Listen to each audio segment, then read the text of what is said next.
सिंदखेड राजा येथे गौरक्षक संत श्री बालकृष्णजी महाराजांवर प्राणघातक हल्ला, संत समाज आक्रमक। सिंदखेड राजा येथे गौसन्मान अभियान राबवताना महाराष्ट्र प्रभारी पूज्य संत श्री बालकृष्णजी महाराज यांच्यावर झालेल्या प्राणघातक हल्ल्याने संपूर्ण राज्यात खळबळ उडाली आहे। या भ्याड हल्ल्याचा निषेध करण्यासाठी आज बुलढाणा येथील पत्रकार भवनमध्ये सकल हिंदू समाज, संत समाज आणि विविध गोभक्त संघटनांनी संयुक्त पत्रकार परिषद घेतली। यावेळी बोलताना पूज्य संत श्री बालकृष्णजी महाराज यांनी या हल्ल्याचे भीषण स्वरूप मांडले। हा हल्ला केवळ माझ्यावर नसून तो गोरक्षणाचे कार्य करणाऱ्या विचारांवर झालेला हल्ला आहे। हा हल्ला अत्यंत जीवघेणा होता, माझ्या जीवावर बेतली असते, असे सांगत त्यांनी या घटनेच्या सर्व व्हिडिओ पुराव्यांची दखल घेऊन सर्व आरोपींना त्वरित अटक करावी आणि त्यांच्यावर कठोर कायदेशीर कारवाई करावी अशी मागणी केली। या पत्रकार परिषदेत उपस्थित असलेले आंतरराष्ट्रीय कथावाचक युवाचार्य संत श्री विवेकदासजी शास्त्री महाराज यांनी प्रशासनाला कडक इशारा दिला। ते म्हणाले, महाराष्ट्र ही संतांची आणि शौर्याची भूमी आहे। या पवित्र भूमीत संतांवर होणारे असे हल्ले आम्ही कदापि खपवून घेणार नाही। सिंदखेड राजा येथील हल्ल्याची दखल घेऊन पोलिसांनी तातडीने कठोर पावले उचलली पाहिजे। सिंदखेड राजा घटनेतील सर्व आरोपींना तत्काळ अटक करण्यात यावी। गुन्हेगारांची दहशत मोडीत काढण्यासाठी त्यांच्यावर मोक्का अंतर्गत कारवाई करण्यात यावी। राज्यातील गोरक्षक आणि संतांच्या सुरक्षेची जबाबदारी सरकारने घ्यावी। या पत्रकार परिषदेला सकल हिंदू समाजाचे प्रतिनिधी, गोभक्त आणि मोठ्या संख्येने संत समाज उपस्थित होता। जर दोषींवर लवकरात लवकर कठोर कारवाई झाली नाही तर तीव्र आंदोलनाचा इशाराही यावेळी संत समाजातर्फे देण्यात आला आहे।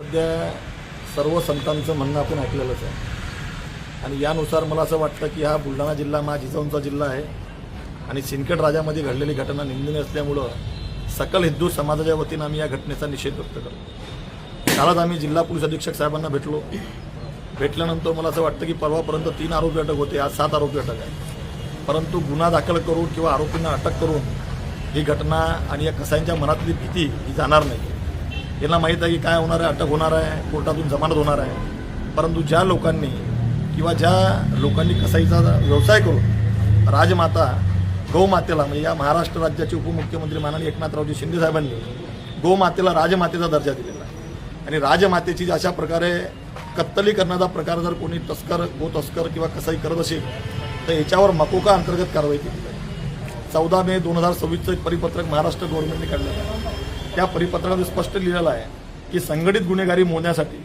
किंवा संघटित गुन्हेगारी जर कोणी करत असेल आणि वारंवार किंवा कोणी गोतस्करी करत असेल तर यावर मकोकाचं प्रावधान सुद्धा आहे। बुलढाणा जिल्ह्यामध्ये आतापर्यंत गोतस्करावर एकही मकोकाची कारवाई झालेली नाही। संतांवर केलेला जो हल्ला आहे, या हल्ल्यामध्ये जो रस्त्यावर म्हणजे मॉब लिंचिंगचा जो प्रकार आहे की संघटित होणे, भर रस्त्यावर दिवसा ढवळ्या 40-50 लोकांचा गट येतो, एका संतांना मानतो जो निहत्ता आहे, जो धर्माचं जागरण करू लागलेला आहे, भगवा वेश परिधान केलेला आहे, अशा संतांवर जो हल्ला केलेला आहे हा मकोकासारखाच गुन्हा आपल्या जिल्ह्यामध्ये घडलेला आहे। त्यामुळे जिल्हा पोलीस अधीक्षक साहेबांना आमची विनंती आहे की आपण पहिली कारवाई गोतस्करांवर महाराष्ट्रात ही जर आपण आपल्या जिल्ह्यातून केली, या जिजाऊंच्या जिल्ह्यातून केली तर मला असं वाटतं की गोतस्करांवर फार मोठ्या प्रमाणामध्ये आळा बसेल। हा कायदा आहे, पण वारंवार सुद्धा कायद्याचा धाक न राहताना, कायद्याची भीती न बाळगताना पैसा कमवण्यासाठी फक्त गोतस्करी आणि गोहत्या सुरू काहीतरी यातून शेतकऱ्यांचं गोधन चोरणे, शेतकऱ्यांचं गोधन चोरून ते बाजार समितीमध्ये नेणे, बाजार समितीमधून खोटे दाखले बनवणे आणि खोटे दाखले बनवून त्यांचं इयर टॅगिंग न करताना अशा गोधनाची खरेदी विक्री करणे हा सुद्धा गुन्हा आहे। म्हणून सर्व बाजार समितींना आमचं आव्हान आहे की आपण बगर इयर टॅगिंगचं गोधन बाजार समितीमध्ये घेऊन शेतकरी असेल किंवा कोणी असेल तर इयर टॅगिंग करणं हे कंपल्सरी केलेलं आहे।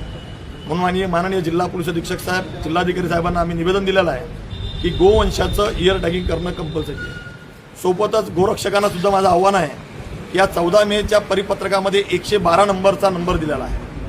आपण सर्वांनी 112 नंबरवर ताबडतोब संपर्क करावा। जे काही आपल्याला संशयित गोधन दिसत असेल तर ताबडतोब संपर्क करून या गोधनावर कारवाईसाठी सुद्धा शासनाने एक नंबर दिलेला आहे, या नंबराचा उपयोग घ्यावा। आणि वारंवार जर कोणी अशा छुप्या मार्गाने कुठे गोहत्या करत असतील तर जिल्हा पोलीस अधीक्षक साहेब असतील, त्यांनी स्वतः काल बोलताना सांगितलं की माझ्याशी संपर्क करा, आम्ही नक्की याच्यावर कारवाई करू। कालची घटना निंदनीय आहे, सर्व समाजातून निषेधात पात्र आहे। प्राणघातक हल्ला हा अजून त्याच्यावर दाखल झालेला नाही आहे। हा सुद्धा गुन्हा दाखल करावा अशी मागणी करतो. आणि बुलढाणा जिल्ह्यातच फक्त सिंदखेड राजा जिथे जिथे गो तस्करी सुरू आहे, गोवंशाची हत्या सुरू आहे, या सर्व ठिकाणी शासन प्रशासनाने एक भरारी पथक निर्माण करून प्रत्येक ठिकाणी 8 दिवसामध्ये मोठ्या प्रमाणामध्ये चालू असलेली गो तस्करी थांबवावी अशी विनंती करतो. थांबतो. जय गौ माता.